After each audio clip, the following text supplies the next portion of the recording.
చాందిని గారు నా వైపు చూసి చాందిని చౌదరి తెలుగు తెరకి తెలుగు అమ్మాయి పరిచయం అయ్యారు. కలర్ ఫోటోలో మీరు మీ అద్భుత నటన చూసి ఎక్కడో ఉంటారనుకున్నాం. తెలుగు నిర్మాతలు మిమ్మల్ని ప్రోత్సహించట్లేదా? తెలుగు సినిమా ఆఫర్స్ రావట్లేదా? ఏంటి వెనకబాటుతనం? మామూలు ప్రశ్న గారు తెలుసు అసలు. ఇది ఈ ప్రశ్న నాకన్నా మీరు అవకాశాలు ఇచ్చే వాళ్ళని అడిగితే సమాధానం రావచ్చు. బికాజ్ నేను కూడా రిసీవింగ్ ఎండ్లోనే ఉన్నా కాబట్టి. కానీ వచ్చే సినిమాలు వస్తూనే ఉన్నాయి. మంచి ప్యాషనేట్ ఫిల్మ్ మేకర్స్ ఎప్పుడు నాతో పనిచేయడానికి ఇష్టపడుతున్నారు. కొత్త సినిమాలు చేసేవారు ఇష్టపడుతున్నారు. కొంచెం భిన్నంగా ఉన్న స్క్రిప్ట్స్ కానీ భిన్నంగా ఉన్న క్యారెక్టరైజేషన్స్ కానీ చేయటానికి ఇష్టపడుతున్నారు. సో ఒక పరంగా మంచిదే, ఒక పరంగా మీరు అడిగిన క్వశ్చన్ కూడా వాస్తవే. చూద్దాం. అజయ్ ఘోష్ గారు ఒకసారి, ఇప్పుడు ఈ సినిమా వల్ల ఎన్ని సినిమాలు పోగొట్టున్నారు? నాకు తెలియదు, విడుదలై 2లో ఉన్నారా? విడుదలైతే 2లో లేనండి. ఎందుకు? మాకు అక్కడ స్టిల్ రాబర్ట్ అని ఒక ఆయన ఉన్నాడు, వెట్రిమారన్ గారికి బాగా క్లోజ్. నేను విడుదలై చూసిన తర్వాత అంటే అంత ముందు కూడా వడచెన్నై మసూరన్ ఆ టైంలో కూడా నాకు వడచెన్నైకి అయితే బాగా పిలుపు వచ్చింది. కానీ నేను కొన్ని సినిమాలు ఇరుక్కుపోయి ఇది చేయలేదు. దీంట్లో నేను రాబర్ట్తో నేను మాట్లాడా, కనీసం నన్ను మర్చిపోయారు కదా అని. ఇల్లే నన్ను పేసిన డైరెక్టర్ గట్టు పేసినాను. తర్వాత నేను ఊళ్ళో ఉన్నప్పుడు షూటింగ్కి వస్తున్నాను, ఫోన్ చేసి 4 వరువా అని రేపటికి వచ్చేస్తావు అక్కడికి, హైదరాబాద్ చెన్నై మంచి క్యారెక్టర్ అడగండి అని అన్నాడు. అనగానే నేను ఇక్కడ మళ్ళీ షూటింగ్కి వచ్చేస్తున్నాడు. సో ఫోన్ చేసినప్పుడల్లా కూడా ఏదో ఒకటి దీంట్లో ఉండడం వల్ల నేను చేయలేకపోతున్నాను. ఆ బాధ అయితే నాకు బాగుందండి.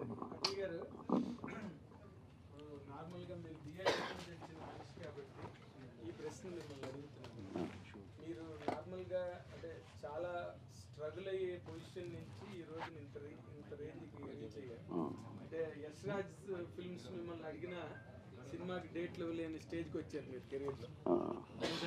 ఈ ప్రయాణంలో డ్రామా ఉంది మీకు జనరల్గా.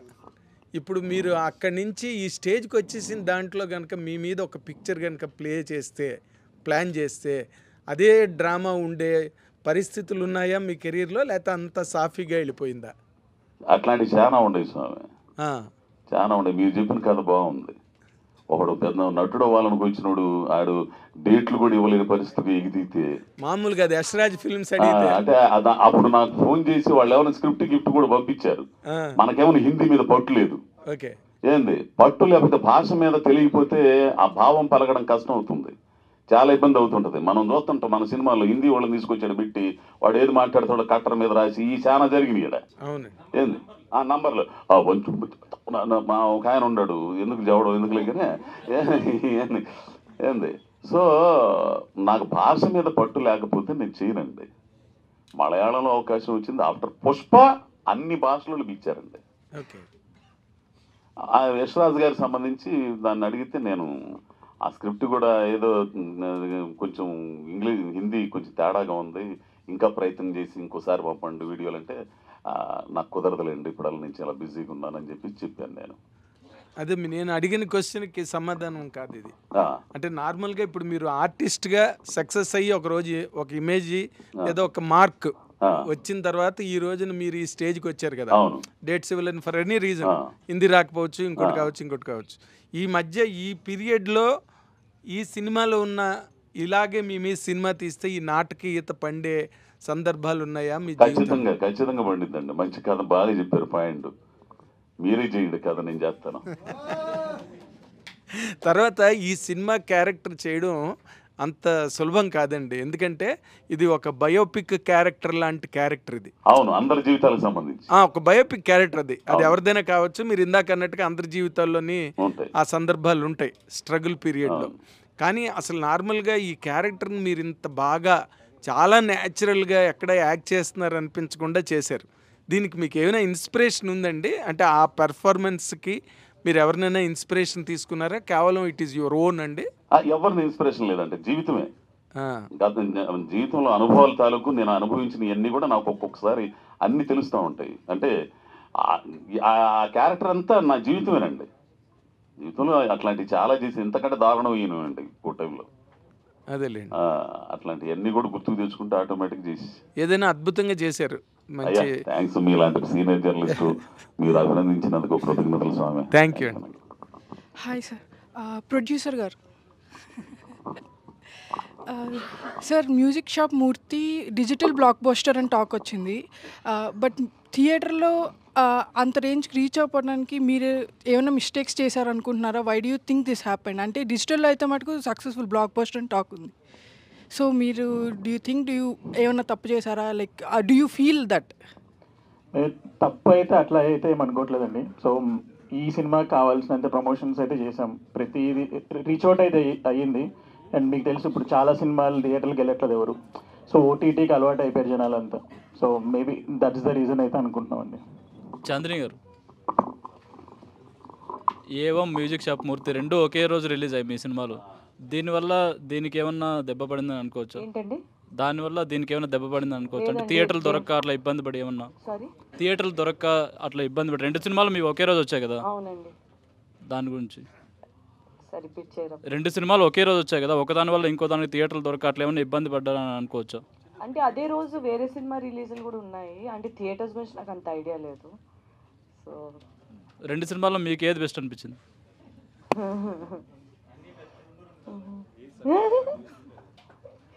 అంటే రెండు టూ డిఫరెంట్ జానరస్. అది ఒక క్రైమ్ థ్రిల్లర్ లాంటిది, ఇది ఒక ఇమోషనల్ ఫ్యామిలీ డ్రామా. రెండు కంపేర్ చేయలేమండి. అంటే ఏ సినిమాకి ఎక్కువ మీకు ప్రశంసలు వచ్చాయని? ఎక్కువ ప్రశంసలా రెండికి అంటే అది ఎందుకంటే అది కంప్లీట్లీ ఒక డిఫరెంట్ కైండ్ ఆఫ్ క్యారెక్టరైజేషన్, ఇది కంప్లీట్ డిఫరెంట్ క్యారెక్టరైజేషన్. దేనికి రావాల్సింది ఆ ఒక ఏమంటారు అప్రిసియేషన్, అటెన్షన్, దేనికి రావాల్సింది అది వచ్చింది. All the best. Thank you. Amit, చాలా రోజుల తర్వాత అంటే రంగస్థలం చేశారు కదా, మంచి రోల్ మీకు. ఆ తర్వాత మళ్ళీ ఇదేనా? కాదండి, వకీల్ సాబ్ చేశాను. Vakeel Saab, yes yes yes, Vakeel Saab చేశాను. ధమ్కీ చేశాను. ఏది? వకీల్ సాబ్ చేశాను. వకీల్ సాబ్. దాని తర్వాత ధమ్కీ చేశాను. ధమ్కీ, హర్ అని చెప్పి ఒక సినిమా చేశాను, కొత్త డైరెక్టర్. ఇది ఇంకా రెండు ఉన్నాయి రిలీజ్కి. ఏమేమి ఉన్నాయి నెక్స్ట్? అసురగన్ రుద్ర అని ఒక సినిమా ఉంది. నేను, మురళీ శర్మ గారు, నరేష్ అగస్త్య, శత్రు 4 లీడ్స్ ఉన్నాం.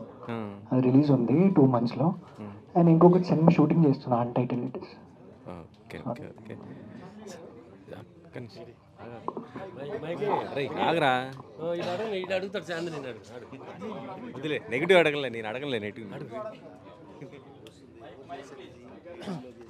చాందిని గారు, ఈ మధ్యన మీ హీరోయిన్గా చేస్తున్నారు, అంతా బాగుంది. తర్వాత మిగతా వాటితో పోలిస్తే మ్యూజిక్ షాప్ మూర్తిలో స్క్రీన్ స్పేస్ తక్కువ, క్యారెక్టర్ అయితే చాలా బాగుంటుంది, స్క్రీన్ స్పేస్ తక్కువ. ఎందుకు ఓకే చేశారు? క్యారెక్టర్ పరంగా చాలా బాగుంది, ఓకే అని చెప్తున్నాం. స్క్రీన్ స్పేస్ అయితే అందరితో పాటు కాకుండా స్టార్టింగ్లో ఉంది, తర్వాత ఎండింగ్ క్లైమాక్స్లో వస్తారు. ఎందుకని ఒప్పుకోవడానికి రీజన్ ఏంటి? నేను చాలాసార్లు మామూలు క్వశ్చన్స్ అడుగుతూ ఉంటారు కదా, మీరు ఓన్లీ ఫీమేల్ లీడే చేస్తారా, హీరోయిన్ క్యారెక్టర్సే చేస్తారా అని అడుగుతూ ఉంటారు.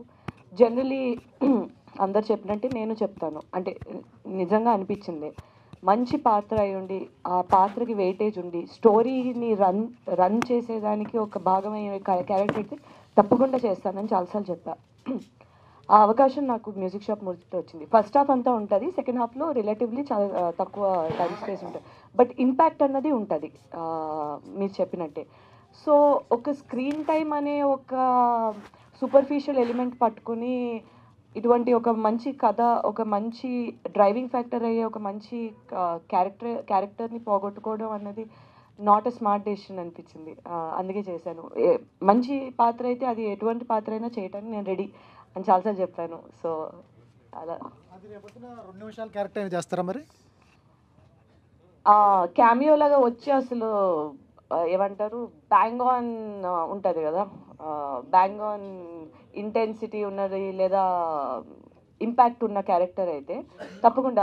ఎందుకంటే బాబీ డియోల్ గారి క్యారెక్టర్ కూడా it was a very small character మూవీలో, but it's a very impactful character. So అటువంటి ఇంపాక్ట్ఫుల్ ఉంటే ఐ డోంట్ మైండ్. అంటే అటువంటి క్యారెక్టర్ చేయటం ఎవరు వద్దనరు, బట్ హీరోయిన్గా వస్తున్న టైంలో అట్లా చిన్న చిన్న క్యారెక్టర్లు చేయటం అనేది ఎంత ఇంపార్టెన్స్ ఉన్నా కూడా, చిన్న క్యారెక్టర్ అంటే ఇంపార్టెన్స్ ఉన్నా కూడా it has to be an impactful character. అంటే అది 2 నిమిషాలు వచ్చినా సరే 2 గంటలు గుర్తుండేలాంటి క్యారెక్టర్ అయితే తప్పకుండా చేస్తాను.